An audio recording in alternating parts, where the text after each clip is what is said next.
Welcome in Wednesday edition Oxford Exxon Podcast. Chase Parham, Neal, McCready, Clark Ford Studio here with you this morning, a day away from the Egg Bowl. Ole Miss, Mississippi State, 6:30 tomorrow night from Starkville. We've got some latest batch of college football playoff rankings. Look at game control, an ugly metric for the Rebels. We'll go through that a little bit today. Got some other college football news and notes. We have a college football coach giving a very honest answer at a press conference. We got a coach griping about players not having loyalty, which is a hell of a note considering who the coach is. That and much more coming up today on the show. Oh, I missed that one. Did you? Yeah, Show brought to you by the Oxford Exxon. I saw Jonathan Smith. Yeah. I'm a big fan of his. Also, all podcasts presented by Twisted Tea. More on them in a little bit. So, good show for you today. The Oxford Exxon. Hopefully, you took advantage of that turkey smoking. If you did, you have to pick that thing up today. Not tomorrow, Thanksgiving, today. So, remember that. If you took it by, you guys do that every year. Really appreciate that. Oxford always leads in the amount of turkeys being smoked throughout Mississippi at all the Sweet Daddy's locations. So, hope you put your name on it. You took it thawed.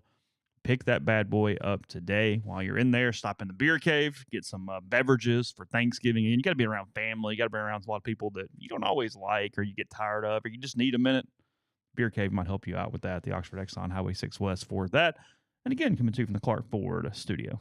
We are, Clark Ford's in Amory, Mississippi, 662-257-1900. Call that number. Ask for Corey Clark. Tell Corey what Ford product you're looking for. He'll send you a quote within 15 minutes in business hours, right to the bottom line. No hassle, no haggle. You get your quote. The rest completely up to you. You can shop that quote around. You can do what I've done, what I recommend that you do, and that's hop into a Clark Ford today, 662-257-1900. Guest will join on the Campbell Clinic hotline. The Campbell Clinic's in Oxford now.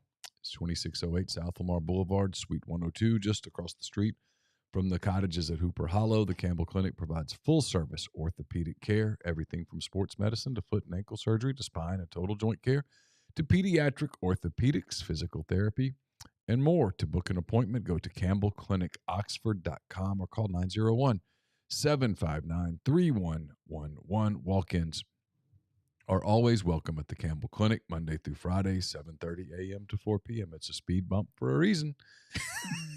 We'll have a post-game show brought to you on tomorrow evening after the Egg Bowl. It is brought to you by Dead Soxy, where they're having their winter sales event of 2023. Buy more, save more. The more you spend, the more you save. So stock up on gifts, stocking stuffers, and don't forget a little something for you. 25% off any order, 30% off any order of $120 or more. 40% off any order of $240 or more. Visit deadsoxy.com. Use the code Rebel Grove at checkout. Take advantage of their holiday sale. I'll have a post-game column to you tomorrow as well. It's brought to you by Whitney McNutt of Tommy Morgan Incorporated Realtors. If you are searching for residential or commercial properties in Oxford or Tupelo, contact Whitney McNutt for amazing professional service and support. Contact Whitney at tmhomes.com or 662-567-2573. Yeah, we'll get into playoff rankings in a minute. But as you alluded to, the Oregon State head coach, Jonathan Smith, they by the way, they have been told that they can compete basically as a two-team conference for the foreseeable future and just keep the resources and figure out what it is they would like to do there with the name and brand and insignias and likenesses and all the good stuff that goes along with the Pac-12 as they try to salvage something to do with that. So Oregon State, Washington State in that boat. Jonathan Smith had a sit-down with John Canzano, the longtime columnist there in the state of Oregon. I don't know that he actually works for the Oregonian anymore, though, because I see he's got a Substack linked up the top of his page. Okay, yeah, I was not. He went independent. Okay, not aware of anything to do with him, but he's been there a long time in the state of Oregon. I don't think the Oregonian is what it once was. It was once a pretty powerful paper. Was it really? It went the route of most newspapers. Yeah. Newspaper industry run by some of the most non-capitalistic, non-business-minded people on the face of God's planet. So Hagenette, that was directed towards you guys. If you felt the sting, it was real. Okay, that was. How's it going? Yeah, that was that. Good, huh? Yeah. So he teases it with this, which was absolutely the nut graph of his interview, I would assume, to the point that I was obviously not going to subscribe to Canzano's Substack, but I was really interested in the rest of the interview that I will never read because I won't subscribe to see it. But he teases this. He says, the question, does that mean that you have not had contact with other schools? Jonathan Smith's answer, quote, I'm not trying to be sarcastic here. I've got an agent that's got a job. He best be finding out what is out there and people calling. That's how it works. I can tell you from his side, he best be working just because I'm paying him so much. They get a percentage, and I'm making him a couple $1,000,000. I'm not trying to be sarcastic. Any coach, they're aware of what's potentially out there if their agent is doing their job. I'm not trying to dodge the question. I'm trying to be truthful. Okay. Jonathan Smith. Okay. Still dodges the question, but I respect the honesty and at least the realness of the profession as it comes to his answer. Yeah. Because the truth is, look, I'm not in a conference. Of course I'm listening to other jobs. Well, the truth is I'm probably the leading candidate at Michigan State, and I'm seriously considering taking the job depending on how much money they offer me. There's the answer. Can't say that. Can you imagine? Then people would lose their minds, which is one of the things I hate about our profession, our field. We want coaches to give us non-stock answers, and when they do it, we lose our cool about it. We don't. You and me don't. But the coach also has to not give the right answer because he has so many players that'll just leave at any moment. You know what I mean? Sure. So it's like, unless you pay them to stay, at which point they'll stay. Sure. It's where we are. I mean, Dellinger had the story out yesterday about the big splits coming. It's going to happen. It's inevitable. Yes, Jonathan Smith is the Oregon State head coach. That is correct. Canzano did say that was a homeristic Pac-12 take that Jaden Daniels would not play at Oregon or Washington. And of course he would. Come on. You know, he would have to compete with Penix for the job. Sure. I think he would beat Nix out. He's better than Bo Nix. He's probably better than Penix. I still think Bo Nix is winning the Heisman Trophy. I think Saturday's big, and I think the championship games are going to be big. And that's Jaden Daniels' problem is he will not be playing on that second one of those. It really hurts him. But then you look at what if Carson Beck lights up Alabama? He can't win it. Doesn't have enough name value. Okay. Yeah, I just don't think he's had enough name value. And Georgia is seen, right or wrong, is sort of a system job now. Yeah. After Stetson Bennett, and we had the same conversation with him, and now Beck. Yeah. Right, wrong, or indifferent, I think that's where that is from a Heisman vote standpoint. But I mean, look, Jaden really Daniels is well. playing. Look, A&M is a train wreck from an administrative standpoint, but their defense is one of the top 10 in the country. Yeah. Jaden Daniels plays that on Saturday. Bo Nix plays like the. Here's Jaden's problem: is the game's at 11 a.m. Yeah. The country's watching Michigan, Ohio State. Yeah. Washington's defense is like 98th nationally. So when somebody blows them up, it's not the same thing as blowing up A&M. But we don't get there. Yeah. It doesn't matter. No one takes it that forward at that point. I don't know, kind of just in general sort of frustrated with optics today. I don't know. You are? Yeah, I mean, a little bit. I mean, I do think Jaden Daniels is the best player in the country. And I think he has zero chance of winning because his defense is bad. Oh, I think he's got more than 0% chance. I think he's going to get a lot of votes. I think a lot of it's going to depend on where he falls. I think he has a great chance to finish second or third. Could be. Winning is going to make the country giving LSU the benefit of the doubt is not likely. Yeah. When you've got the stories in the Northwest. But you don't have that dominant player. You don't. Marvin Harrison Jr. is not winning it, I don't think. No. And he's the best player on the field Saturday. You would need to carry the Big Ten area of the country, and you're not going to do that. Right. It's probably true. Frankly, because McCarthy's going to get votes. He is. Yeah, no, he will, for sure. I mean, just is what it is. Hey, his completion percentage is whatever the hell it is, like 78% or something. I mean, I find myself, as a voter, my ballot's going to be Southeastern oriented, so it's difficult for me to criticize the people in the Big Ten that's what they see when their vote is Midwestern oriented, or if you work in the Pacific Northwest and your vote is Pac-12 oriented. I get it. That's what you see. No, I just mean from an electoral college type voting standpoint, though, when you know you're going to get trounced over there, you got to make it up somewhere. Yeah. Because even in the South, there's going to be people that vote for the Northwestern area guys. Sure. So where are you getting the votes? I guess that's my point. And you would need them from the Midwest.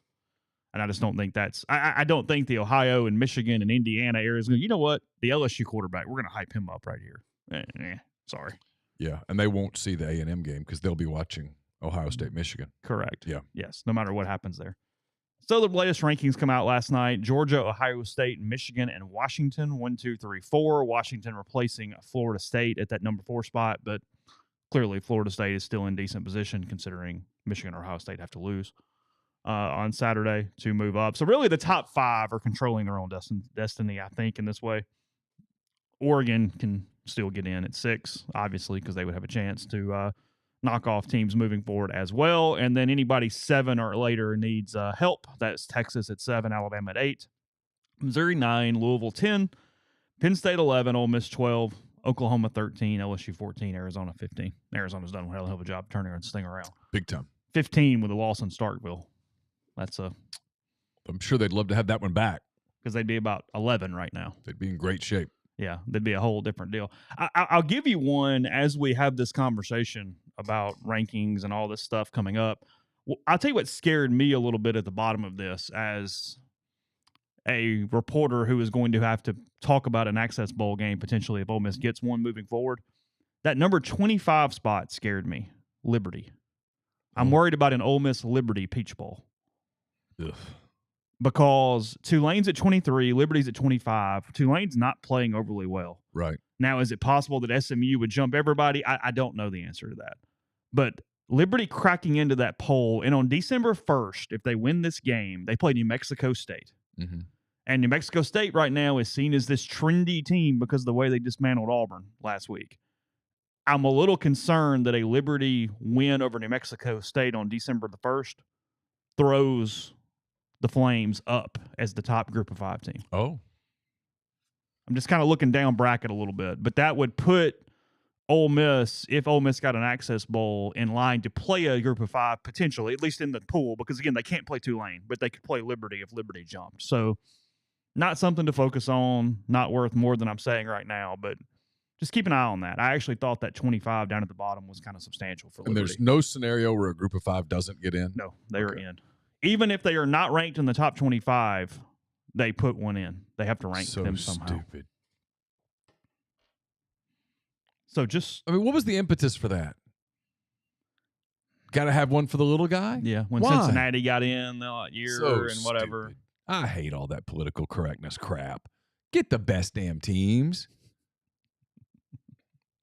I hate stuff like that. It drives, in every aspect of life, it drives me absolutely just crazy. Why? If you're hiring, hire the 100. They say hire 100 people. Hire the 100 best people. Mm-hmm. If they're all men, fine. If they're all women, fine. If they're all purple, great. If they're all handicapped, awesome. Whatever. Hire them all. Hire the best 100. Don't do, well, we've got to have an equal representation. For what? Your job is to make the most money or to be the most successful or to win the most games. So stupid. You deserve the chaos. They deserve the criticism, the chaos, everybody being upset about it because you did it to yourself. Well, we must have a spot for the Group of 5. Why? For what? Now, if a Group of 5 team is awesome and they schedule 4 or 5 in their own merit and they beat the hell out of everybody, oh, super. Put them in. Put them in. But would we have been better off a few years ago? We weren't. We were debating Cincinnati in the top 4. We weren't debating Cincinnati in the top 12. They deserved it. Okay, cool, sweet, right? It's fine, right? Got no issues. No. Liberty playing no one. No. I mean, who's Liberty played this year? I have their schedule. Bowling Green, 34-24 win. New Mexico State, they've already played once. 33-17, Liberty over New Mexico State. Okay, so their big accomplishment's going to be beating them twice. Go ahead. Buffalo, 55-27. Yeah. FIU, 38-6. Ridiculous. Sam Houston State, 21-16. Nobody. Jacksonville State, 31-13. There's your best win. Middle Tennessee, 42-35. Nobody. Western Kentucky, 42-29. Ridiculous. Louisiana Tech, 56-30. Completely stupid. Old Dominion, 38-10. Again. UMass, Ridiculous. 49-25. Stupid. UTEP on Saturday. And then New Mexico State again December 1st at 6 o'clock on CBS Sports Network. I realize that Auburn can't say this after what happened to them. The good teams in the SEC, if they played that schedule, would sleepwalk through it. There's this Alabama would be undefeated. There are 3 Pulse games on their entire schedule. New Mexico State twice and Jacksonville State. Pulse games. I didn't say great games. I said Alabama would go undefeated against that schedule. Missouri would go undefeated against that schedule. Ole Miss would go undefeated against that schedule. Tennessee would go undefeated against that schedule. Texas A&M would go undefeated against that schedule. I'm probably leaving somebody out who would go undefeated against that schedule. Yeah, I had Tulane going 12-0 and beating Ole Miss. Fine, give them a 12 spot. I got no problems. Coming off last season, sure, I'll play it. I'm fine. But Tulane's, what would their biggest win other than Ole Miss be? SMU in the championship game. Okay, so play people. That's my point. In the Power 5 leagues, you play people. You do. You play teams. We can make fun of the Big 12. We can make fun of the ACC. But no, you play people. You do play some games. Yeah, sure. That's ridiculous. But, hey, that's political correctness at work right there. You get it. And the result is what you get. You get stupidity. You get waste. No one benefits from that other than liberty. So the other thing that I mentioned in the opening is of all coaches that once you're committed to a school, you to not be allowed to take visits anywhere else, Deion Sanders yesterday. Deion now upset. He's upset about what? He would like, once you're committed to a school, you can't take visits to other schools. He's against. Well, then put in an early signing date where they sign something. You commit. He's lost a couple commits this week, and suddenly we don't want to. I mean, who poached Florida State on signing day suddenly has an issue with this. Come on. No, come on. Then let him. If you truly feel that, then make it where you can offer a scholarship any day of the year, and they can sign it immediately, and it's binding. Both ways. School. You want to fix recruiting? That's how you fix it. Now you're going to hotbox kids, but yes. Yeah, but if you truly want to fix recruiting, that's how you do it. It'll stop all these early offers and these stories on our network too. 2027 kid down to 17 schools. Did you read the article? I mean, that's so stupid. When people write that, I always wait, did you read what you just wrote? A kid who can't sign anything for at least 2 years. 3 in some cases. Just narrowed his, quote, choices. By the way, he has no binding offers yet because they can't legally give him a binding offer. Just because he needed some social media attention, got someone to do an edit with his top 20. And you're writing about what that means. We're not an ATM. That's not going to happen here, Sanders said. If you come to Colorado to play football for me and the Buffaloes because you really want to play football and receive a wonderful education, all the business stuff will be handled on the back end. We are not an ATM. You're not coming here to get rich unless you're really coming here with a plan to go to the NFL and get your degree, not to come here and be money bag yo. That's a rapper, right? We want players that want us, trying to convince somebody in doing that, being held hostage financially. We ain't with that. We're not going to buy anybody whatsoever. We have tremendous needs. I'm pretty sure everybody in the country knows what we need and how much we need. That's not a secret, and recruits are responding. Trust me, not a day goes by the kids aren't blowing our recruiting staff up. They're calling, and we're responding. I don't doubt that. They lost 2 commitments this week, one to Missouri, one somewhere else. A kid ain't even faithful to his girlfriend. He thinks he's going to be faithful to a school. Come on, man. That's an emotional thing. What I wish the NCAA would do, if you're committed elsewhere, you can't go on any other visits. If you're committed, that means you're committed. You can't go on no other visits. Why would you be committed, but you're still letting kids go on visits? That means you're just playing. No, because you could schools drop committed kids all the time. Yes. I mean, Ole Miss has dropped a couple of them here recently. Happens. Yeah, those mutual decisions are not mutual decisions. No, of course not. Just like in a breakup, somebody's breaking up with somebody. Yeah, when there is a percentage to that. Usually when you see a kid decommit, The school dropped him, and they let him control the messaging, obviously, because why not? Yeah, sure. Whatever. I mean, what are you going to do? Well, it's fine. You wish him well. Good luck. The hypocritical part of this is he wanted all these kids to be binding immediately once they committed, and then comes back and goes, we haven't lost anything we want. Trust me on that. Well, then why do you care if they went somewhere else? Makes no sense. Obviously, very frustrated coming off the 56-14 loss to Washington State. I think they've lost 7 games now. I think that's right. Lost 7 of 8 since starting 3-0. Lone win coming over 3-8 Arizona State in a game that they won late. I don't remember exactly how that went down, but it was overtime or close to it there. And Tempe in that one. So anyway, that's your college football major news. We get into rankings and CFP as far as Ole Miss is concerned and what that looks like after the break. First, are you ready to elevate your college football game day experience? Twisted Tea, your go-to game day beverage for college football fans. It's unlike any hard beverage you've had before. It's made with real brewed tea, packs flavorful punch with 5% alcohol, no carbonation. Perfect balance of taste and refreshment that goes down smooth for every game day occasion. No need to settle for the usual. Twisted Tea turns up any occasion, especially when you're cheering for your favorite team, you're tailgating in the stadium, parking lot, watching at a bar, hosting friends at home. It's there to elevate your experiences. It complements your love for college football and your passion for creating unforgettable moments. So let's toast to unforgettable game day experiences. Twisted Tea, the drink that fuels fun and celebrates your love for college football. Keep it twisted. Are you retiring soon? How long should you wait to take Social Security? These are just some of the questions that can only be answered with a personalized retirement income plan. Andrew Seago with Seago Wealth Management specializes in helping folks just like you come up with their retirement game plan. Whether you meet at his office in Collierville or prefer Zoom from anywhere, schedule a free discovery meeting. See what they can do for you. It's rebelsretire.com.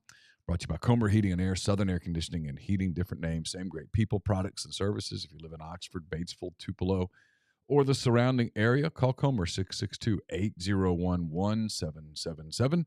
And if you live in Hernando, Memphis, DeSoto County, those areas, get in touch with Southern 662-429-4429. A-Stock is a Nashville-based online retail company with the mission to provide customers the power to name their price. All items start at just $1. That's right. Every item starts at just $1, no matter what the retail value may be. Shop now at astock.bid. That's ASTOCK.BID. Or download their app. Name your price on thousands of items from big-name retailers. A-Stock has multiple locations around Nashville as well as Memphis, some in Indiana, and more coming soon that offer local pickups, so don't miss out. The College Corner is in Oxford now. It's also 2 locations in the Jackson area. If you're starting to get your Christmas shopping started, don't forget the College Corner Store. Also, collegecornerstore.com. The location in Oxford is just off Sisk Avenue at the Oxford Commons. More than 4,000 square feet of the best Rebel gear. Again, collegecornerstore.com. And we're brought to you by Pinnacle. Pinnacle, based in Jackson, Mississippi. Clients in more than 20 states, advisors in multiple states. They provide detailed, specialized investment management, financial planning, retirement planning for individuals and businesses, and much more. At Pinnacle, investing is treated like a commodity. Decisions are made using objective information and research, not emotions. So get in touch with them at mypinwealth.com. That's MYPINN wealth.com. Also brought to you by John Edwards, Regency Travel Incorporated in Memphis. Get in touch with John if you're thinking about a trip that you want to create a lifetime of unique memories. Just get in touch with him, give him some parameters, give him a budget, and he'll give you options that you won't find on your own. 901-494-3387 or jedwards@regencytravel.net. Podcast also brought to you by G&M Pharmacy. They're reminding you about their high-dose flu shots they have available for patients over 65 years old. Most clinics typically give standard dose to all patients, so they highly recommend the 65 and up get a high-dose flu shot from them.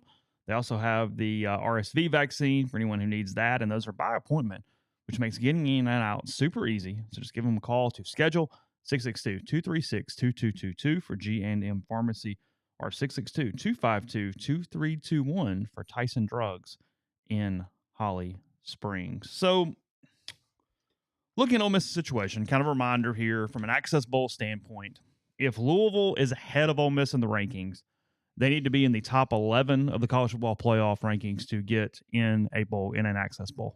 That would do it because Louisville is, as long as they are in the position they're in, they're guaranteed the top ACC spot.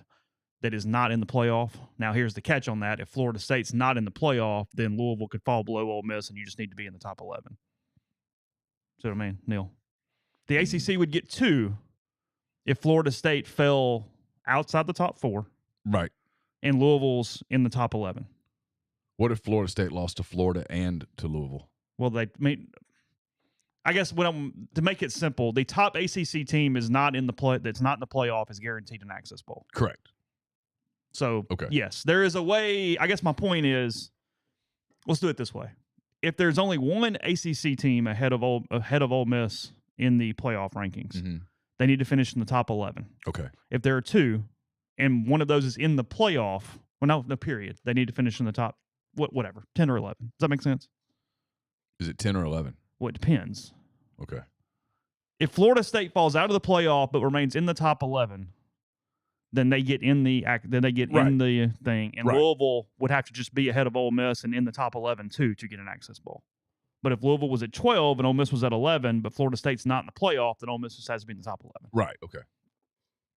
If you're looking at those games, you're cheering for Florida Saturday. You're cheering for Kentucky Saturday. You're cheering for whichever one has the most. You want losses, as many losses as you can from ACC teams. Ole Miss, yes. Ole Miss can be in the top 11 and get in if there's only one ACC team guaranteed to be in one above them. Gotcha. If there are 2 guaranteed to be in above them, they have to be top 10. Yeah. Yes, that is correct. Okay. Same way that Ole Miss got in 2014 because they moved ahead of Florida as the next SEC team, not in the playoff. That's how Ole Miss got in 14. Benefited from Florida losing the championship game. That is correct, yes. Yeah. And Florida having horrific quarterback play. I forget who that was. So I've got 5 teams in one grouping here. I think that looking for these spots, these final groups or whatever, assuming they all went out, they all have fairly similar resumes. We got Missouri at number 9. We got Louisville at number 10. I'm going to throw them in this group because I think it's relevant, even despite the fact that they have a good shape for an automatic if Florida State stays in the top 4. Penn State at number 11, Ole Miss at 12, and Oklahoma at 13. I feel like all those teams have somewhat similar resumes for you to move them up and down in this pecking order, however you would like. Yes. Adam McClintock does a ton of metrics for this kind of stuff. He's very, very good. Very good. He's probably an Oklahoma fan, but Oklahoma is ranked dead last out of this group. So it's computers. It's not his bias. I think he's a fan of accuracy more than he is. He is a fan of accuracy. And what he has done is he's essentially taken the metrics that the committee is supposed to look at. Mm-hmm. They have a criteria. Mm-hmm. He's taken those metrics, put them into the computers, and spit out numbers. And how he models the rankings, I guess should be how I put it. And he gets really close. He makes a prediction on Monday of what Tuesday will bring, and he basically nails it. So I'm going to read the team, and then we'll break it down a little more, but the team and then his paragraph for each of these 5 teams. So starting at Oklahoma at 13. Okay. He says, nailed it. Sooners have a good strength of schedule at 38, but the easiest strength of schedule of the 2 lost teams in the top 16. The 5 quality wins are good, but the 1 top 25 win is glaring. Good game control at 20.6. It's the relative strength of schedule and only 1 top 25 win that keeps them here. Okay. Game control is a key metric as we explain move to people what game control means, because game control is what's going to end up being the big thing. Game control is a funny stat because it's essentially trying to quantify eye test, if we're just being real honest. Sure. Here. It is trying to put a number to what you think you see on the screens. Mm-hmm. So it's a metric that factors in margin of win and margin of defeat. Mm-hmm. And comes up with, during a game, how in control of the game were you, and puts a number to it. Yes. That is what it's doing. Yes.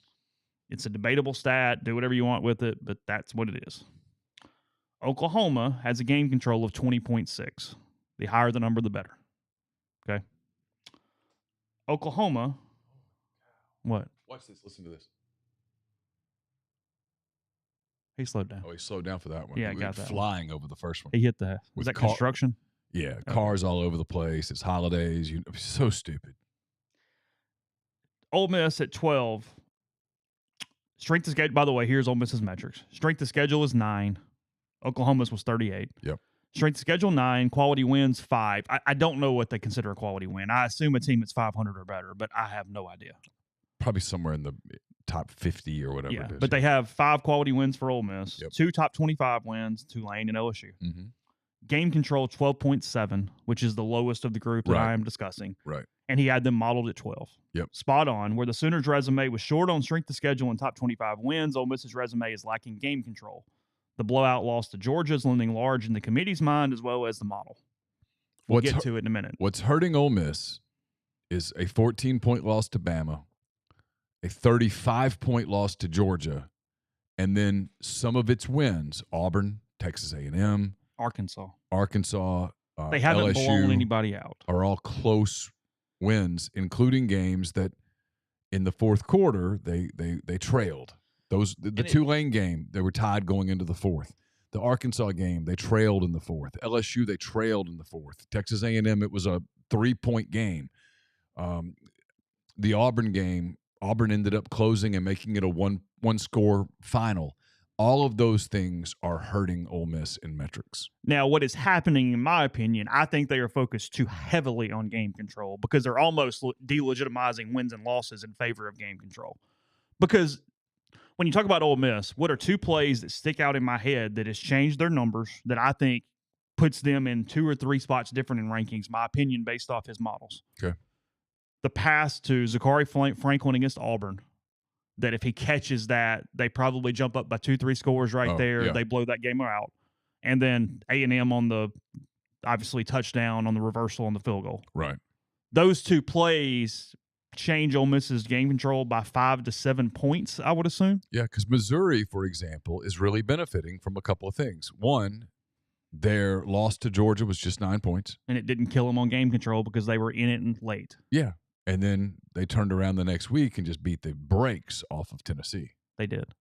And it's creating, this is what's interesting about it to me. As you move into next season, game control being this prominent, because McClintock admits this committee is obsessed with game control. They're focused on it more than they probably should be given the relative of the metrics. Yeah.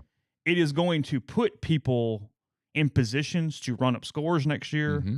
And it creates a weird environment where you almost get punished if you don't hold down the gas and you let a team score 10 late when it doesn't matter. Right. And that's not what the metric is supposed to be. That's that's what's screwed up. It's going to lead to coaches not playing depth guys at the end of games. Yes. Which is a reward, right? I mean, it's one of the things it's going to further deteriorate the sport.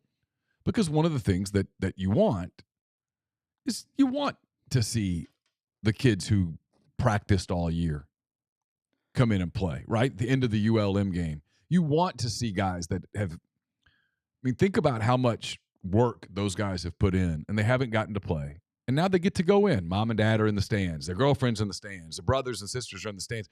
They get to see. That's exciting. That's the point. If you take that away, what's in it for those guys anymore? So Penn State, their strength of schedule is number 8. So basically Ole Miss is 9. Penn State is 8. They have 5 quality wins just like Ole Miss does. They have 1 top 25 win to Ole Miss's 2, but their game control is 24.3. They are getting a metric ton of mileage out of that 31-0 win over Iowa right now from a game control standpoint. That has pushed them way up in things from that standpoint. He said about Penn State, right where the model had them. The resume has 5 quality wins, good game control, and good strength of schedule. So why are they not the highest 2-ranked loss team? Only 1 top 25 win, but no blowout losses. That's what separated them from Ole Miss. Again, make of it what you will. That's where that's, yes, as Grind says, yes, game control is similar to eye test. It is trying to legitimize eye test with numbers. That is what it's trying to do. Yeah. Number 10, Louisville. Strength of schedule is 100, by the way. 100. 6 quality wins. Top 25 wins 1. Game control 15.7, a little better than Ole Miss. Modeled at 10. Why did the committee and model have 1 loss Louisville at number 10 behind 2 loss Missouri? Poor strength of schedule, average game control, few top 25 wins, and most of all, that bad loss to Pitt. That'll put you at 10th at 10-1. And then Missouri at number 9, 10 on strength of schedule. So Penn State, Ole Miss, and Missouri are 8, 9, 10 in national strength of schedule. Missouri has 4 quality wins. That's 1 spot below Ole Miss. They both have 2 top 25 wins. Missouri's are Kansas State and Tennessee, as opposed to LSU and Tulane. Their game control, so I guess it's the lower number, the better, I guess, unless he's got that wrong. Game control at 9.7. And and then modeled at number 9. Oh, no, game control is worse. That's interesting about this. Missouri has the worst game control of the bunch, even worse than Ole Miss's. Oh. How did Mizzou land at 9 with that game control? Great strength of schedule, 2 top 20 wins, and more important in the range, margin of defeat is low. The committee recognized it, and the model projected it. Okay, now I actually have a bigger problem now. So we're using game control to model numbers, and then we're disassociating game control to say, well, they didn't lose as bad, even though the loss is built into the game control number. Now we're just throwing it wherever we want to and doing a poll again. Mm-hmm. That actually delegitimizes what the entire thing of what I just said.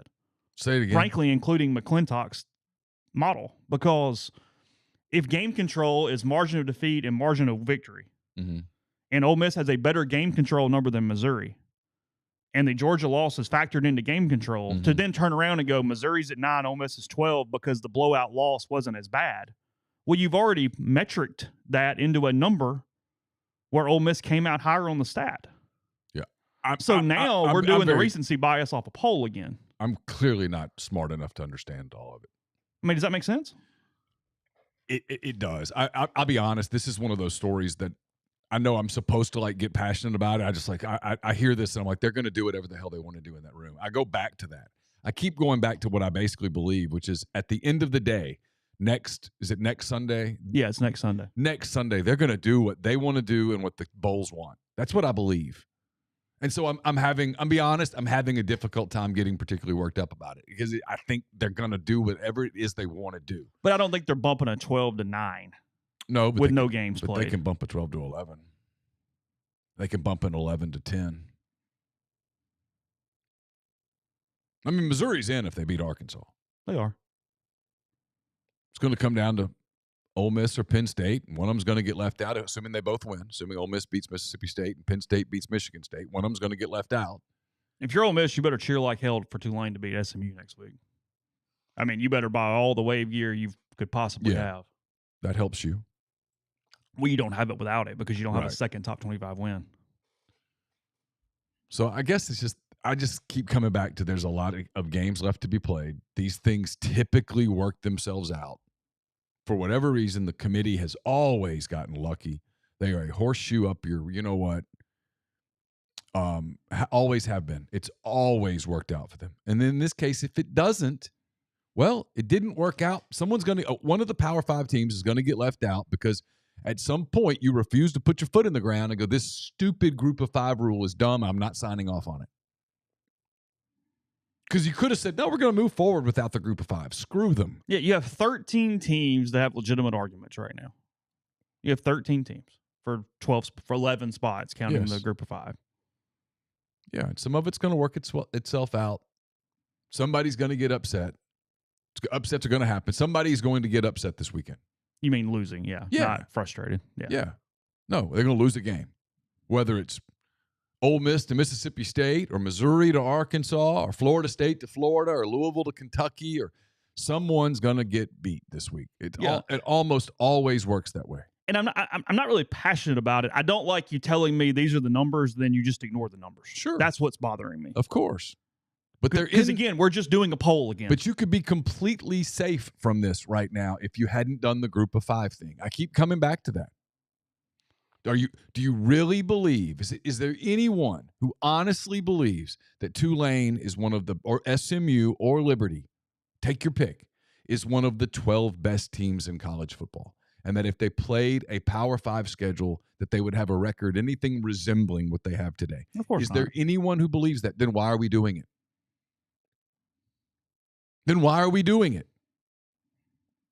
Because see, I won't be shocked if they take Louisville and push them the hell out of the way once it's certain the Florida State's not going to be in the playoff. I think they're protecting that second ACC spot right now. Could be. And making it look better.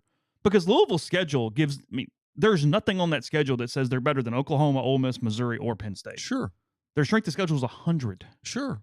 It's my point. And they have one top 25 win and they have the worst loss. But again, I get they only have one loss. But again, you could overcome all of this by having the group of 5 out, by not putting them in this. And nobody wants to do that because, well, this isn't the NCAA basketball tournament. There's not 68 teams. where you take the East Coast Athletic Conference champ because they won and you put them in a 15 seed and let them get their brains beat out on Thursday night and then move on. That's what that tournament is. Frankly, I wouldn't mind if we got away from that. But at least in that scenario, the teams that don't make it lost so many games that you're like, well, I mean, win 2 of those, champ, and you're in. I mean, you lost a bunch. You have 14 losses, for example. Well, you know, I mean, I have a difficult time like having a bleeding heart about that. Yeah, sure. But in this case, and if this were next year, and this is the point, like this year, it doesn't really matter. You go to the Citrus Bowl. No, right now whatever. it's simply figuring out what it means for next year. But next year, it would be a really big deal. So fix it. But they're not. They've already gone forward and go, it's not even on the table. If anything, I think you run the risk of having 2. Oh, because we've got to be politically correct. I think when you lose a Power 5 automatic spot, they might give 2 automatics to the group. Well, 5. then they're doubly stupid. But that's what happens this is when you let society and all the stupid shit bleed into sports. Because sports, frankly, is the last bastion of meritocracy. It's the last place. Corporate world, no, you got to hire certain percentages and stuff. We don't do that in football. We don't do that in basketball. No one does that in baseball. No one does that in sports. We don't do that in sports, except for officials. We kind of do it with officials. But we don't do it with sports. It's a meritocracy. But now you're getting away from that because this is not a meritocracy. This is you let society climb into sports, and it's costing you. And so whoever gets left out, assuming they win, that's who they can blame. Don't blame computer models. Don't blame a handful of people sitting in a room in Dallas. Blame the people who signed off on this format because it made enough people happy and feel good. There's your story. Now, no one's going to write that because our field is nothing but a collection of liberals who sign off on that. But that's the reality. They don't belong. They didn't earn it. They're not the same. And there it is. And if this were next year, it'd be a really big deal. And next year, there's nothing happening to change this formula to prevent this from happening next year, where you lose a playoff shot. This year, you just lose. If Ole Miss is the one that's left out, let's be real. You lost out on potentially going to the Peach Bowl or the Cotton Bowl, and instead you're going to go to the Citrus Bowl. The money's going to be exactly the same. Nobody really cares. They're not playoff games. Next year, these are playoff games. You lost the right to go play the 5 seed at their place in a first-round playoff game to earn a spot in the national quarterfinals. That's what you would have lost. Yeah. Florida State without a quarterback where you go, oh, wow. Or just whatever. But point being. Yeah, but the prestige of playing in that game. Yeah. That's what you lost. This year, there's no big deal. It's just not. This year, it's like, oh, okay, instead of going to Atlanta, you'll go to Orlando, whatever. Who cares? The money's the same. The conference is going to split up all the money, whatever. We'll close that. Move on to second. First, podcast brought to you by the Ole Miss Athletics Foundation. Getting close to the end of 2023. If you need to make year-end donations for tax purposes, call the foundation. They'll walk you through their philanthropic giving initiatives, whether it's the Vault Society or Empower. They both give you a tax-deductible way to support the Champions Now campaign. If you're working on estate planning, call the foundation. Discuss Forever Ole Miss. For information, that's 662-915-7159 or give to athletics.com. We'll have picks up tomorrow. They're brought to you by Service Specialist Staffing and Recruiting Agency, connecting great job opportunities to candidates since 1967. If you're on the job hunt, they can help you across the board. If your company is looking to hire quality, hard-to-find talent, Service Specialists can help you as well. Keep in mind that payment of service is solely contingent on if you decide to hire a candidate that they send. So you've got nothing to lose. Give Will, Sydney, or Kelsey a call at 662-832-5138 or check out their new and improved website, servicespecialistltd.com. Oxford's newest Greek restaurant on the square, Opa, is the perfect place to plan your Christmas party. Fabulous food, great craft libations. They can accompany up to 200 guests. For catering or booking information, contact Jeannie at 601-421-7147. Get the beautiful and healthy smile you deserve at Corinth Dental. Dr. Bubba McQueen, Dr. Jenny Beth Hendrick are devoted to restoring and enhancing the natural beauty of your smile using conservative, state-of-the-art procedures that will result in a beautiful, long-lasting smile. From routine checkups to advanced treatment like implants and Invisalign, Corinth Dental is here to help you achieve your smile goals. So schedule your appointment today. Take the first step toward a better version of yourself at corinthdental.com. Are you a displaced corporate executive wanting to put your career in your own hands? Are you an experienced entrepreneur looking to diversify? Andy Ludicky can help. He owns multiple franchises and businesses and uses his expertise to help others find their American dream through a very thorough and free consultation process. So call Andy, put your life and your career in your own hands. It's 100% free. You've got nothing to lose. Find your perfect franchise at myperfectfranchise.net. Contact Andy at myperfectfranchise.net or call him at 404-973-9901. Southern Traditions Farm is a 68-acre, 32-stall upscale equestrian training and boarding facility in Canton, Mississippi. 2 sand rings, a grass ring, miles of wooded trails, a lot offered at Southern Traditions, including horseback riding offerings from beginner lessons to advanced to competing at nationally recognized competitions. It's also a great venue for events, so get in touch with them on Facebook or Instagram at Southern Traditions Farm. Podcast also brought to you by Prime Shrimp, primeshrimp.com. 7 different flavors available for you. Everything from the orange style barbecue to the signature. A couple of my favorites. They got the lemon cracked pepper. Tons of options there with Prime Shrimp, and you can deliver it straight to your door. Fewer than 10 minutes, freezer to plate. It's great for a quick meal. It's great for lunch, extra protein snack, or you can even incorporate it into the holiday meals in different ways. Prime Shrimp can do all those things for you. Again, use code RG at primeshrimp.com. Buy 5 pouches or more.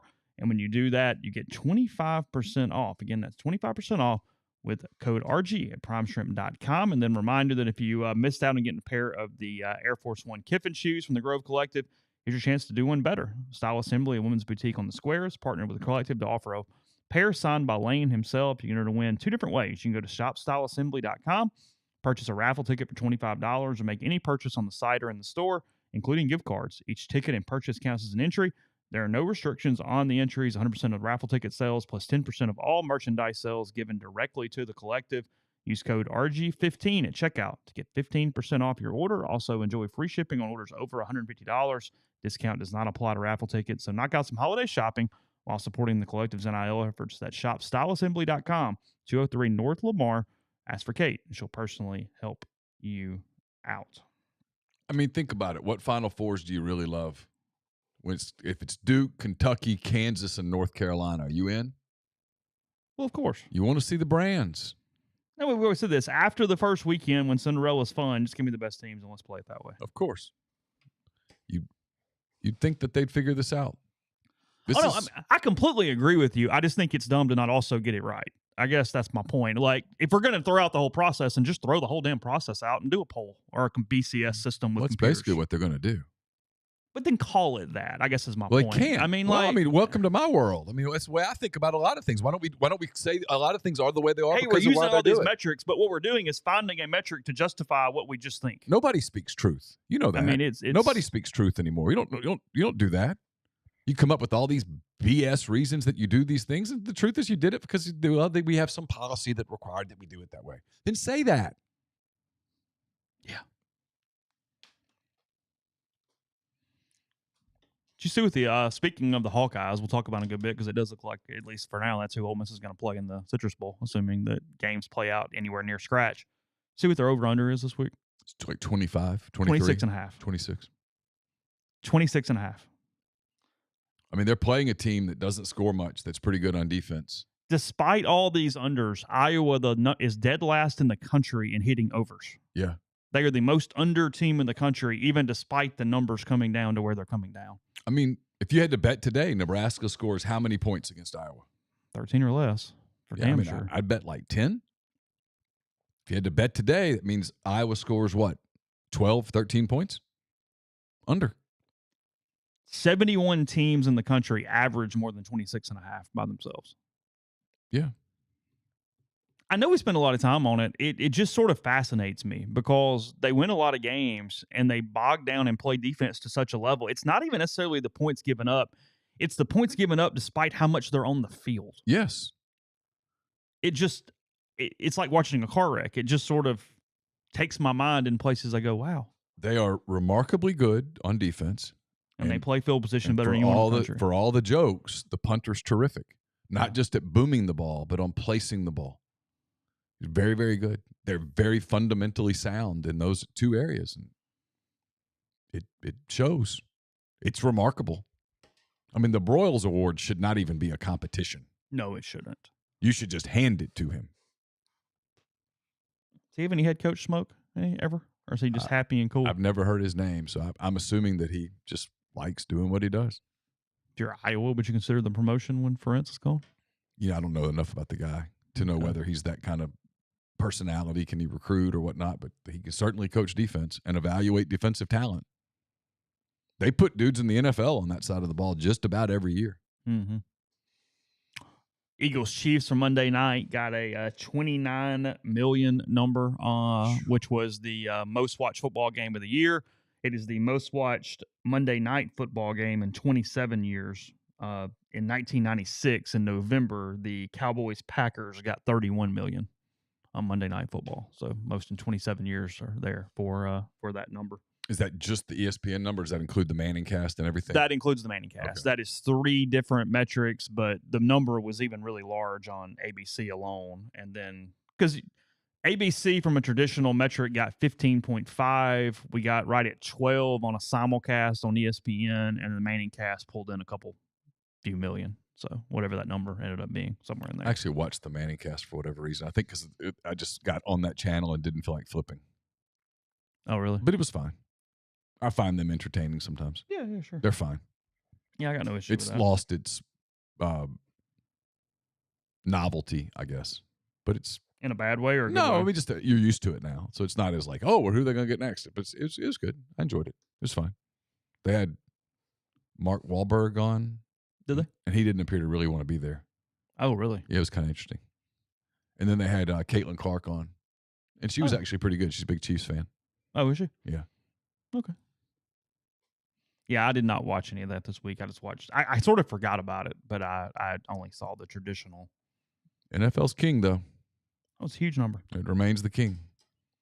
Undisputed, sitting on its throne. No one anywhere near it. No one even getting close enough to lob a grenade at it. Just king. I asked you yesterday if you're going to watch Napoleon. Some of the reviews have been mixed early on. Storyline apparently really good, but Phoenix getting some iffy reviews as far as playing him. Okay. At this point, I did see yesterday that one of his hats, he wears those bicorn hats, was sold for $2.1 million yesterday. One of Napoleon's actual hats. That is correct, not Phoenix from the movie. Right, yes, right, Napoleon's actual hats. He is estimated as having around 120 during the course of his life. So it's one of 120. Wow. It's from 1810. Okay. Has been verified. $2.1 million. How about that? But the number of the amount of money you would need to go, you know what, $2.1 million on one of Napoleon's hats. That's what we're gonna do. You got to have a lot of spending money to do that. Where it doesn't matter at all. It's like, whatever. You're playing to a point that is. You got to be somebody that 2.1 million is just like okay. Because where do you put it? The hat? Yeah, it's in like your room with all that kind of crap. Yeah. You got a room behind glass, obviously. Well, yeah, thanks. Yeah, taken care of. It'd be a nice conversation piece. What's that? Oh, that was Napoleon's hat. Really? Yeah, it's his real hat. He wore that hat in battle. Yep, that hat. I mean, you'd be interested. You'd be like, really? We do dumber things, though, that are worth more from a collectible. Like, that's not a bad collectible if you're actually into that kind of thing. That's a really good one. Yeah. Like, more than going, I'm going to pay $5 million for a Honus Wagner trading card. Now, give me Napoleon's hat. Well, I told you Keep your trading card. And people have gotten mad at me about this, but when I was at the Professional Baseball Hall of Fame in Cooperstown, what struck me was, man, it's just a bunch of baseballs. This was the ball that the Braves won the World Series with. Okay, looks like a baseball. Oh, there's truth here. Now, I did like the uniform stuff. Fascinating. Cool. Babe Ruth wore this uniform, or this was Babe Ruth's bat, or whatever, but this is the ball that Mark McGwire hit out. Okay. After a minute, it was just like, okay, another ball. And I'm a baseball guy. Another ball. So, yeah, that would be, the hat would be cool.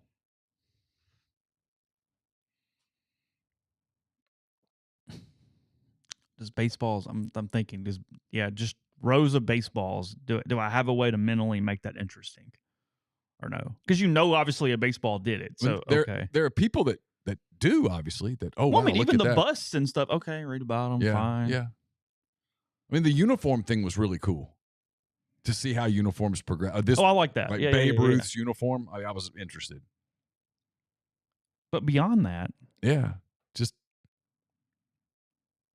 this was the basketball. This was. I mean, you wouldn't do that way. I want to show me stuff. Show me uniform. Show me something that was a monumental occasion, momentous occasion. Something from it. Yeah. Okay. I mean, why is my password not working? I was trying to give you the what the 12-team playoff would look like today, but let me see if I can find it. Yeah, ESPN Plus is not letting me log in for some reason, and I don't know why. That is the worst. I know you hate it. It is the worst site. It is so bad. So I don't know what's going. Oh, speaking of Ole Miss basketball, 2:30 today against the Temple Owls. Neal was looking for that.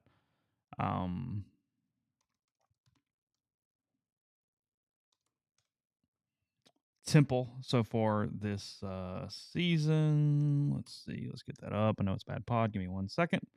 Yeah, Temple 3-1 on the year. The Rebels are 4-0, and that is there in Philadelphia this afternoon at 2:30. So far this season, they have an 85-65 win at home against Maryland Eastern Shore. They have a 75-68 win at Navy, and they beat Drexel on the road 66-64. Their one loss is to Columbia 78-73 a few days ago at home. They continue their road stand with a game against LaSalle close by there. By the way, this game can only be seen on ESPN Plus. There is no TV. So I'm sure that question will be asked like 700 times at 2:30 this afternoon. Where can I see the game? The answer is ESPN Plus. That is the only answer. Unless you're like at Funky's or something. I guess they'll have it on screens. But if you're at home and you want to watch this game, ESPN Plus. Or if you're in Philadelphia. Or if you're in Philadelphia, you could go to the game. You could. If you haven't left by now from here, you're probably not making it.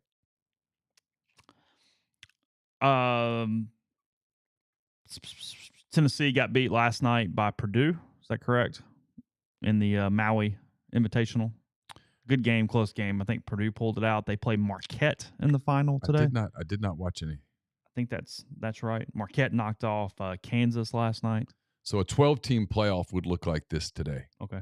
And again, this completely changes on Saturday, which makes it really irrelevant because Michigan has to play Ohio State. They are, for this sake, they're apparently projecting an Ohio State win over Michigan. So they have Tulane at Michigan, Penn State at Oregon, Louisville at Texas, Missouri at Alabama. Okay. That would be your first round matchups. Home campuses. Yeah, and so you'd have I guess the Tulane Michigan winner would play. It's the 12-5. They'd play the 4, and the 4 would be Florida State. Okay. They don't really have it here. The 11-6 winner would play the 3, and that would be, I'm guessing, Washington. 2 would be Ohio State. That would be, so Texas Louisville winner would play Ohio State. The Missouri Alabama winner would play Georgia. Okay. Yes, Marquette knocked off Kansas last night, 73-59. Marquette now 5-0. They're ranked number 4 in the country at the moment. Shaka got it rolling a little bit up there. Yeah, Shaka's got it going good. I've never been to the College Football Hall of Fame. It's in Atlanta now. Yeah, I mean, I've been in the building, but I've never paid attention to the stuff. It was in South Bend forever, right? Isn't that correct? Is that right? I don't know. Didn't it recently move to Atlanta? It's been there for a little while because we had media days there. Well, yeah, but I think within the last 10, 15 years, I feel like that's correct. Yeah, Purdue 71-67 over Tennessee last night. Game that took 2.5 hours and apparently had 1,000 foul calls. The refs just decided they were not going to allow the game to take place last night. That happens in college basketball a lot. It turns into a ref show. Yeah, that apparently happened because even people who defend college basketball were going, "Oh my God, stop!" And it did not stop. SEC's taken a couple weird bad losses the last 7-10 days. I mean, you got a lot of teams are going to lose. I get it, but they've had some weird losses, but it's early losses that are sort of par for the course when you're breaking in a new roster, and that's today's college basketball. I mean, your roster is an overhaul year after year. Officials called 51 fouls last night. Ridiculous. I mean, think about that. That's well over a foul a minute. Yeah. I mean, just how do you watch the game like that? Yeah. 51 fouls plus a tech in the game last night. It's not well done. It's where, and Grind says that he's right. This is now look, in the NBA, you get some bad officiating, but on the whole, it's a better officiated game because they let the game flow. And as it should be. Yeah. And so with the college game, they just won't let it flow. And it just becomes this start, stop, and people lose I lose my attention span. Now that James Madison has lost, they've decided to drop their potential legal action to get a bowl game. Oh. No, you should still fight it. I'm just telling you. I don't know. Yeah, it drives me nuts. You should fight it because if it was wrong, it's still wrong. Well, that's true.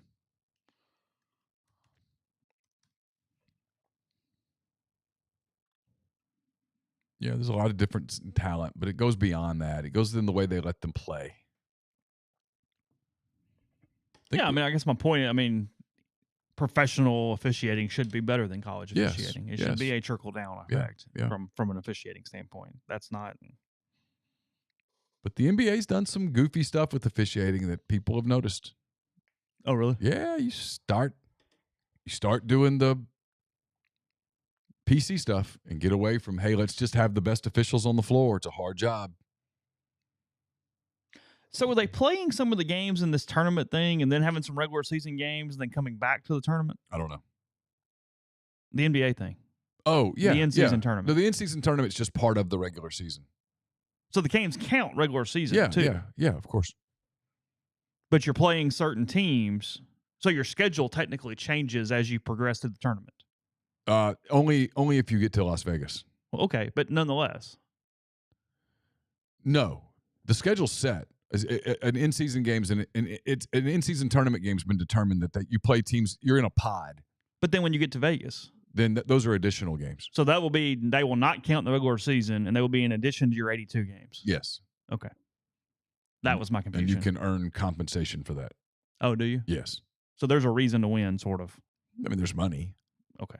For the players. Yes. Okay. I mean, I saw the weird courts and all the stuff. Yeah. Okay. I don't blame them. Do it in November. That's what they're doing. It's fine. I don't mind it since they count. Yeah. Okay. No, I didn't know if they counted or not. They're trying to sort of model the EPL thing, Champions League, and all that stuff that they do in Europe, which is wildly successful over there. And everybody's gonna make fun of it in year one, but I wouldn't be surprised if years from now people are like, "Hey, this is kind of cool." Gives teams motivation to play early. Gives you get the chance to. I haven't minded it at all. It's kind of broken up the early season monotony in the NBA, and you kind of watch games. Maybe some games seem to mean a little more. These are competitive people. There's a championship to be won. They want to win it. Compared to the normal game, there's no doubt it would up your energy level potentially. Yeah. Everybody likes a bracket. Yeah, everybody loves brackets. We get some good games tonight. I think we get Celtics. It's Celtics Bucks tonight. Is that right? I had it up a minute ago. I'll look in a second. Speaking of Ole Miss, by the way, on this basketball thing, they are it opened at 1. They are now a 3.5-point favorite at Temple today at 2:30. So Rebels, again, opened at 1, now at 3.5. The over-under is 135, so somewhere in the 60s expected for this game. And the money line, Ole Miss, huge money line here. It feels way too big. Ole Miss minus 190, Temple plus 165 on the money line. Oh, how about that? Yeah, we got good games tonight in the association. Nuggets at Magic. Nuggets kind of on a little bit of a losing streak. Magic playing well early. You get Heat Cavaliers, a good East game. Heat's a solid team. Bucks at Celtics. That's the big national game. Wembanyama plays tonight against the Clippers. Kings Pelicans, solid game. Sixers at the Timberwolves, real solid game. Timberwolves playing great right now. Warriors Suns, get a lot of names. Mavericks Lakers, and Bulls Thunder. Okay. Thunder going for win number 11 tonight. Over under 47. Over right now. Okay. I mean, they're starting to talk about 50 wins. It's early. It's early. Arkansas, a 7-point favorite at Stanford tonight, by the way. Or maybe that's a neutral site game. I don't know where it's at. Yeah, I think that's the battle for Atlantis. Oh, is that the men's side of the battle for Atlantis? Yeah, so Ole Miss women have their portion of Atlantis that they've claimed, and now another team will claim the other part of Atlantis. So the Hogs are trying to get involved in that. Apparently the Hogs are one of the teams that are vying for that. Battling to claim Atlantis. Okay, fair enough. I don't know who else is involved other than Stanford. Obviously, they're also trying to claim Atlantis. I don't know what other teams are trying to claim Atlantis. You ever been to Atlantis? I have never been. I wouldn't even know where to go. I guess I would just go east towards the Atlantic and hope that I would find Atlantis somewhere in the ocean. Bahamas. There. Is that right? Yeah. Okay. Yeah. Never been. Yeah. Last couple warnings. Told you about it yesterday. Still time, but better get at it now to get those Christmas lights up with Heavenly Sunshine. I know Christmas lights are beautiful, but they can be a lot of work. And look, if you already put it off by now, you don't want to do it yourself. So let them take care of the hassle and do it for you. For the full service installation plan, they'll install, take down, and store the lights. Commercial grade LEDs, 100% customizable to your home or business.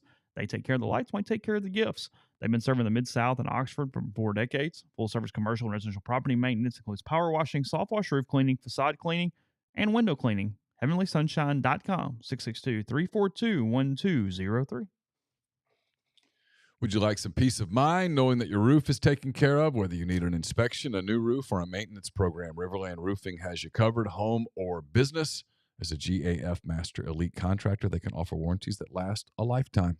Licensed and insured, Riverland services Mississippi and its surrounding states. Text or call Riverland today at 662-644-4297. Are you ready for the ultimate college experience? Welcome to College Town, Oxford, your new home away from home.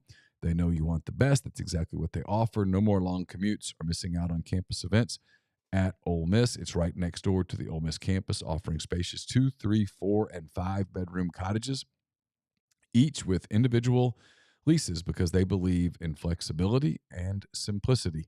Their incredible amenities will make you feel like you're living in a resort, whether it's a weekend binge-watching session or hosting the best game day parties. You'll do it in comfort and style, cheering on the Rebels with your friends. Community is designed to give you the perfect blend of comfort and convenience. So don't break up the gang. Instead, go to College Town, Oxford.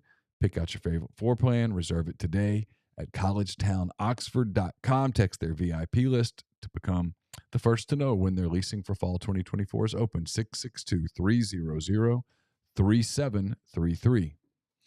Podcast is brought to you by Northeast Spark, NESPARC. Serves people across rural communities. 2 packages, the Ignite, the 100 Mbps, or the Blaze, the 1 gig that powers the Clark Ford studio.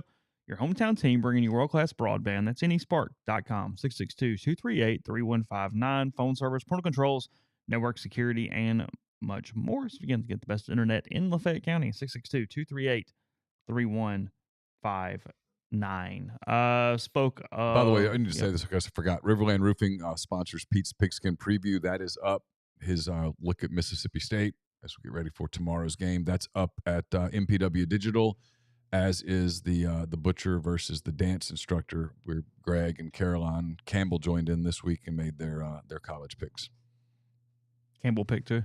She helped pick. She helped. But Caroline did not. Caroline does not need help. She does not need help. She vetoed Campbell on multiple occasions. Did she really? Yes. With logic? Just with, yeah. Caroline actually understands the point spreads. Oh, Campbell doesn't understand the point spreads. Campbell admitted that there are people in her friend group who were texting about the Sam Pittman situation earlier in the week, and Campbell admitted that she just kind of checked out at that point. She doesn't really care. Okay. Caroline, on the other hand, seems to care to some degree. Whether he's retained? She was hoping that he would not be retained. Oh, really? Yes. So while she doesn't understand the intricacies necessarily, she would like to win. She would like to win. She enjoys winning. There's the competitive nature to it that goes, no, let's get moving. She's here. much more competitive than her big sister. There's no question about that. Her big sister doesn't believe that it matters. Yes. And, okay. I mean, look. It's a compelling argument. Yes. Not that we become a movie podcast by any means, but you might want to get out of the house at some point in the next few days. You're going to be surrounded by families and in-laws and all sorts of stuff. We mentioned Napoleon is out now. Maestro also out. That is the Bradley Cooper direct and starring as Leonard Bernstein, the American conductor. It's getting early buzz. Disney has their new one, Wish, with their thing. It's going to pull in somewhere around $50 million by the end of the weekend. It's the musical fantasy about a young girl who must save the day with the help of a wishing star that frequently appears in the Disney cinematic universe for people my age, or actually a little younger than me. Good Burger 2 coming out. Keenan and Kel back for that one. And then be aware that Friday NFL game is also an Amazon game for streaming. And they are expecting lots of QR codes on the screens for you to buy Amazon products during the game by taking the camera thing. So just heads up there. They paid for it. If that might bug you, go ahead and get ready for it. It's coming on Friday. I mean, they paid for it. Austin, thank you for the super chat. What do we have planned for Thanksgiving? Just togetherness. Traditional stuff. And then stay sober enough to watch a football game that night and write about it and talk about it. What is sober enough? What is sober enough? Where you're not asleep. Oh. Somewhere a little more sober than when the Mike Shula thing happened. Yeah, maybe. A little less sober than last week, like somewhere in the middle. We didn't there. do the Shula thing until like 1 a.m. It was late. We'd had some bourbon by that point. Yeah, it was. The show had tuckered out by then. We'd pretty much finished the show, and we were like, "Why not?" And had I known, probably wouldn't have done it. Although it would have. I anticipated it being a funny laugh. Although back then there was no stream. We just did a podcast. Is that right? Right, 17. We weren't streaming in 17. I guess you're right. Yeah, I think that's correct. We had finished the show. Is your turkey brining? Yeah. Okay. What time are you doing that tomorrow? I'd guess around 2. How long do you keep this thing on? I haven't done it in 2 years. How long for the smoke turkey? I know size matters. Yeah, it's so many minutes per pound. I got to look it up. Okay. I figure it'll take like 4 hours. Okay. Like, I don't know. Whatever. I mean, throw it on there. It'll cook. Whatever. It's fine. Well, in some ways, I mean, you do put the probe in there, and when it gets to 162, you take it off, and it's going to rest to 165. There is a certain amount of just chemistry. Follow the recipe to it. Yeah. You're not just glancing at it and touching it and going, it's done. It's not that complicated. I mean, keeping the egg at the right temperature is a bigger, So the key to that, I've learned, is start your fire early. Okay. And give yourself plenty of time. Give yourself an hour and a half, 2 hours to get the fire right. So it's there and it's done. Yeah. So once you that is part of the problem. I wait too long and then I'm just trying to mess with it and get it rolling. And like I'll probably light the fire tomorrow at like 7 a.m. Mm-hmm. And then if it's ready, because once you have it right and you control the heat, it's gonna you're good for 12 hours. Yeah.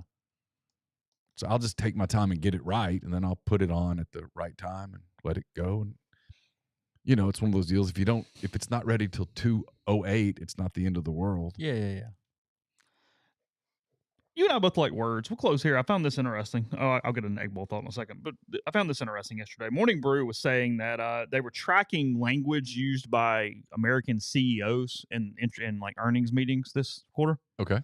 And the word choiceful, choice, F-U-L, choiceful, has seen a huge rise in corporate America, and wondering if it's a word that in general is going to start coming back. It means I have a lot of choices. Right. It's like plentiful, choiceful.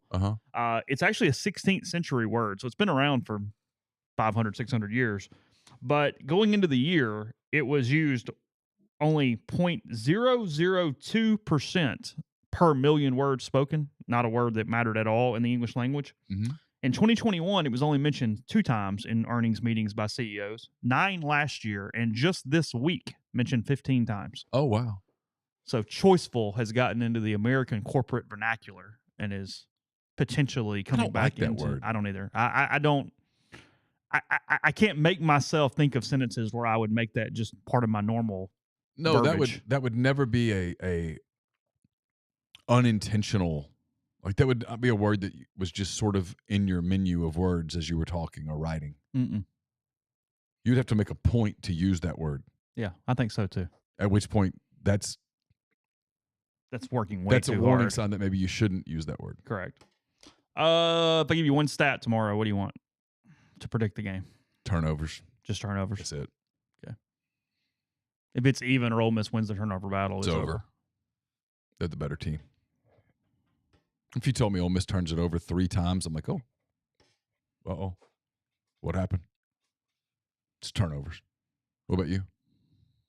I mean, that is the answer, but for the sake of the podcast, rushing yards allowed. Because does State pop something? Do they change their scheme a little bit to try to attack what Ole Miss has struggled with at times? What does that look like? Because rushing yards in college also means getting to Will Rogers and sacking him, because that counts as a rushing stat, not a passing stat like the NFL. I might even want to see Jackson Dart's passing yards. If it's a low number, I might be a little alarmed. And if it's 360, you go, whoa. Oh, it's a blowout. Yeah. If he throws for like 250, and it's about what I thought it would be. Okay. They were balanced. They ran the ball. They threw the ball. But if it said like 171, you go, whoa.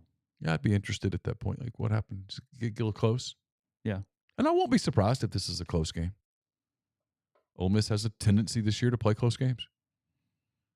Talking about an early schedule, by the way, as we closed, that Purdue team that beat Tennessee yesterday. Obviously a great regular season team. They got to win in the postseason. They've struggled with that. But here's one for you. With Marquette moving up to number 6 in KenPom, Purdue will now face number 4, 5, 6, and 7, and 8 in the KenPom in the span of 8 games. Wow. 8-game period, Purdue plays 4, 5, 6, 7, and 8. 4, 5, 6, 7, and 8. Only teams out of the top 8 that Purdue will not play is Houston and Connecticut. Wow. I'll give them credit now that they're not afraid to schedule at all. They went to Fayetteville and played a practice game. They'll play people. Stuart Mandel actually with a point that makes sense on why polls are so dumb. Oregon's an interesting test case for why the committee shouldn't do weekly rankings. They have a lot of, quote, big wins against teams that later face planted. Now they have 0 top 25 wins. They've been dominant. The committee's obviously not going to drop them 2 spots, but the actual resume has 0 top 25 wins on it. Agree with Stuart completely. It's one of the things I do not like about the whole thing. The Tuesday ranking show is nothing but a made-for-TV show, and our field falls for it hook, line, and sinker week after week after week. Why not wait till the end and then look at it and go, okay, here's the deal. Well, yeah, the NCAA tournament doesn't give you a bracket every week. No. They don't participate in that at all. Mm-hmm. Why do we do this in football? Other than it's TV. Tuesday night made for TV, and it works. Yeah. People watch it, and then they debate it, and they argue about it. Yeah. But, in basketball, you see the Lenardi do the first 4 in, last 4 out, whatever stuff. But the NCAA doesn't participate in that. Yeah. No, 100%. By the way, today is the 60-year anniversary of the Kennedy assassination. And if you're looking for something kind of new, Politico, believe it or not, I give him a ton of credit. I won't give credit to the person who wrote this. Jeff Greenfield wrote this story. 5-time Emmy-winning network television analyst and author. Would JFK have lost had he lived? Is the question. Oh, it's really, really good. He talks about that's interesting. He talks about how the economy was in a golden age in 1963, but Kennedy's re-election prospects were at real risk because of race. He says Kennedy would not have escalated the war in Vietnam. Obviously, that's one of the potential conspiracy fuelers. He says the 60s would have been a lot less angry had Kennedy not been killed. He says, however, and this was the interesting part, he said Kennedy's private life was becoming public. Even then. Kennedy was in his words, a reckless philanderer, and people were aware of it. In June of 1963, Bobby Kennedy, at the time the Attorney General, had confronted 2 reporters for the New York Journal-American who'd published a story linking a British prostitute to a high elected American official. Most people inside Washington believed that was the president. Oh, wow. When a scandal erupted in 1963 over a Senate aide's financial misdeeds, the story widened into reports that the aide had supplied, quote, party girls, end quote, to high-ranking officials. One of the women was Ellen Romich, a frequent White House visitor. The story caught the eye of, this is old newspaper days, you'll like this, Clark Mollenhoff of the Des Moines Register, one of the most feared investigative reporters in Washington. He wrote in late October of 1963 that evidence is likely to include identification of several high executive branch officials who were involved with Romich. And then it says the potential for disaster was not confined to a few reporters. Kennedy's extramarital behavior was known to the imperious FBI chief J. Edgar Hoover, who was delighted to let Bobby Kennedy know that the FBI had learned about the president's liaisons. It was the best job security the director could have. At the same time, this was valuable information that JFK's enemies could use against him. If the 1964 election had become close, it's believed Hoover might have been tempted to leak it against a president he considered morally depraved. Oh, wow. If Republicans in Congress had discovered Kennedy's conduct, they might have shrugged off the customs of the day and aired the affairs to the public, given potential national security implications. So it's just kind of interesting they dive into what would have happened had That's interesting. This date in history 60 we years ago. We rarely get a new happened. spin on anything. So That's it was really good. I thoroughly enjoyed it this morning. Okay. Baseball America, by the way, Neal has a new story out on Otani as stakes open here today. So if you'd like to read that, we've got a Cubs paragraphs on why it makes sense and why it doesn't make sense and chances and all kind of stuff. So happy Wednesday. So we head into Thanksgiving in Ole Miss and Mississippi State, 6:30 tomorrow night from Starkville. Postgame show presented by Dead Soxy, following the completion of the Egg Bowl and the 2023 regular season for the Rebels, as they're probably headed to some Florida Bowl, barring this access thing that we discussed today. So anyway, for Neal, Chase, talk to you tomorrow. Talk to you tomorrow night. Take care.